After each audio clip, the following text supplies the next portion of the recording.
So let's talk about this case of she said with Fox News contributor Miranda Devine and Outkick.com's Clay Travis. Great to have you both. Thank you. Hi, Shannon. All right, to reset this a little bit, I want to play a little bit of the back and forth between these two members of Congress who both off of the Capitol complex area. And I just hear, where is she? Where is she?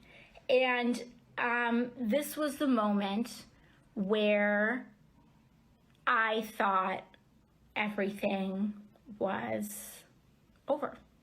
I said that there were no rioters in the hallways of Cannon. I'm 2 doors down from you. And she lost it today. She doesn't deal in reality. She hasn't been doing that today. I think it's really important that we take members to task when they're not being honest with the American people. This division is hurting our country. So, Miranda, a lot of back and forth. So people understand the main Capitol Dome area is the center of Capitol Hill. These buildings are maybe a 7-8 minute walk away from each other. Certainly everybody acknowledges they were frightened. It was a terrifying day. But Congresswoman Mace is being taken to task by a lot of people for sharing the facts about what was happening on their particular hallway as she remembers it. Well, look, Representative Nancy Mace is quite right. She's being factual. There is absolutely no benefit to the American public to be exaggerating the threat of what happened on January 6th. It was bad enough without pretending that something happened to you, which didn't. And I think Alexandria Ocasio-Cortez should be apologizing to the Capitol Hill police officer who she has maligned and who she claimed looked at her with a horrible face or something and was threatening to her. He came to evacuate her and save her. And frankly, I think Nancy Mace said that AOC thinks that she's in the Jerry Springer show. And that's the way she behaves. She behaves as if she is the star of her own teenage reality show. These psychodramas that go on for hours on Instagram, all about herself, do nothing for the people in her district. And she represents some people in the Bronx and in Queens, in New York, who've been hit really hard by COVID and by joblessness. And she has more than 100,000 elderly people over 65 in her district. She should be helping them find vaccines. She should be doing what she can to feed people, to get them jobs. She shouldn't be just pretending that she's a victim. And if she wants to be a reality star, she should leave Congress and go and knock on the door of NBC. I'm sure they'd take her. She's a great star.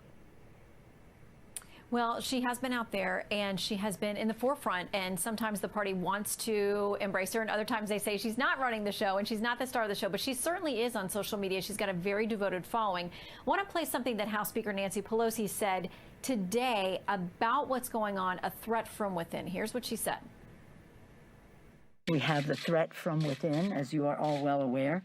Some members refuse to comply with security protocols to keep members, staff, police officers, everyone, including all of you, safe. So, Clay, we have a number of members now kind of pointing the finger at each other saying, I'm scared of this person. I don't trust them. I don't think they should be able to exercise their Second Amendment rights. I mean, it's sad when you hear Congresswoman Ocasio-Cortez saying when she saw the Capitol policeman, she doubted for a minute, or at least had some questions in her mind about whether he was there to help her or not. I mean, this atmosphere now on Capitol Hill doesn't seem good for anybody. It's absolutely toxic. It's filled with falsehoods. It's driving everybody crazy, Shannon. Look, here is the reality. I was watching your show earlier. I've got 3 young kids. A lot of people watching us right now have kids too.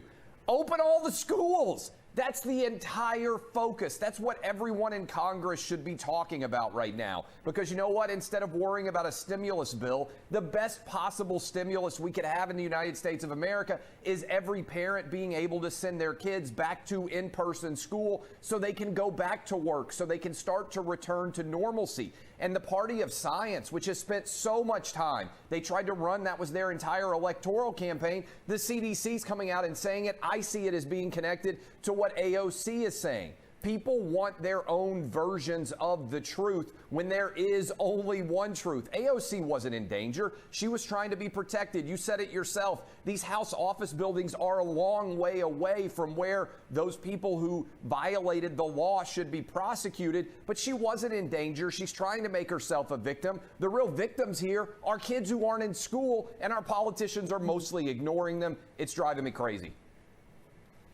Well, even Congresswoman Nancy Mace, who set the record straight on exactly what happened on their hallway, said everybody was terrified. So clearly it was a bad day on Capitol Hill. We all agree on that. And the number one thing I hear from every parent I know of student-age, school-age kids is get them back in school. So we'll see if they can get that done on Capitol Hill, too. Miranda and Clay, thank you. Good to see you both.